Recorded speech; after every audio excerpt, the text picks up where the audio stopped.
ময়মনসিংহ 10 আসন গফরগাঁওয়ে আজ 27 তারিখ বিএনপির মনোনয়ন প্রকাশ করার পর থেকেই গফরগাঁও রেলওয়ে স্টেশন এবং সড়ক পথ অবরোধ করে অগ্নিকাণ্ড এবং বিভিন্ন ভাঙচুর অগ্নিকাণ্ড এবং তারা এই যাতায়াত ব্যবস্থা সব কিছু অচল করে দেয়। তো এই মুহূর্তে আমরা দেখতে পাচ্ছি ময়মনসিংহ রেলওয়ে স্টেশনে তিনটি ট্রেন, ঢাকাগামী 3টি ট্রেন অপেক্ষমান আছে। এই মুহূর্তে আপনার 1 নম্বর, 2 নম্বর এবং 3 নম্বর প্ল্যাটফর্মে একটি করে আপনার ট্রেন অপেক্ষমান। 3টা ট্রেনই ঢাকাগামী। এখানে এই তীব্র শীতের মাঝে শীত এবং বাতাস এবং শীতের মাঝেও আপনারা দেখা যাচ্ছে যে হাজার হাজার মানুষ এখনও অপেক্ষমান প্ল্যাটফর্মে আপনারা দেখতে পাচ্ছেন আনাগোনা, এবং ট্রেনেও আপনার অনেকে বসে আছে, শুয়ে আছে। এখনও কিন্তু যাত্রীরা তাদের গন্তব্যে পৌঁছানোর আকাঙ্ক্ষা নিয়ে এখনও তারা অপেক্ষা করছে। কিন্তু দেখা যাচ্ছে যে বিকাল থেকে শুরু করে এখন পর্যন্ত গফরগাঁও রেল লাইন নিয়ে আপনার অগ্নিকাণ্ড, গাছ কাঠ এবং এসব বিভিন্ন দিয়ে আপনার একের পর এক অগ্নিকাণ্ড ঘটাচ্ছে এবং তারা সম্পূর্ণরূপে অবরোধ বা আপনার যোগাযোগ ব্যবস্থা অচল করে দিয়েছে।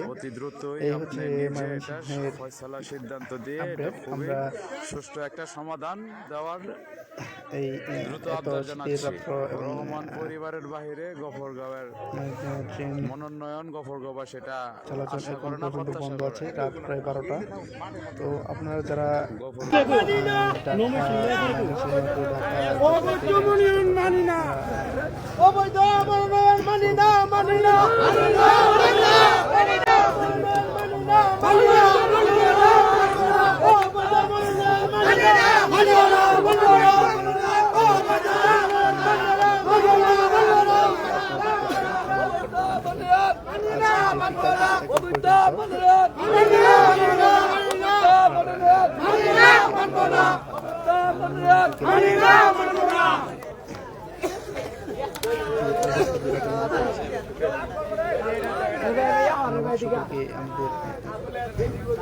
গফরগাঁওয়ের 10 আসনের আমাদের এই চ্যানেল ময়মনসিংহ সকল আপডেট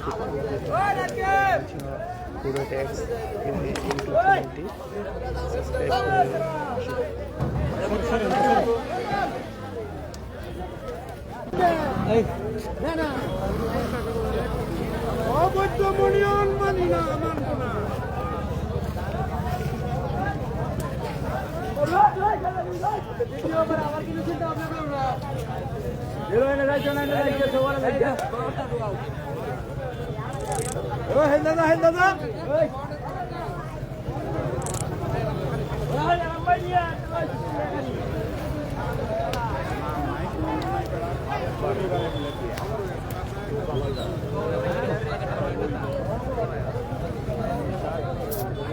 মানি না, মানবো না, ও পর্যন্ত বলছেন মানবো না। বন্দর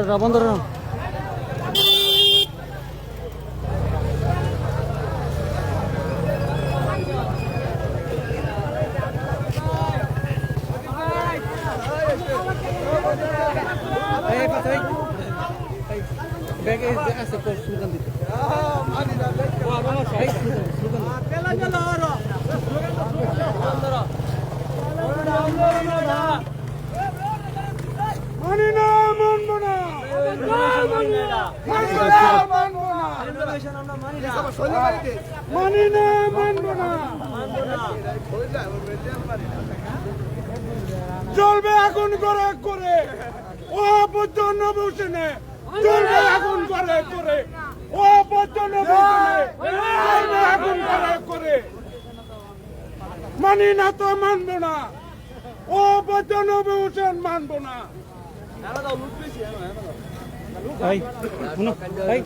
সবাইকে স্লোগান করো, সবাই এই সময় দেখবেন যে সিটটা নাই দিচ্ছে সব চাপা বলবে দেখো ওই জায়গায়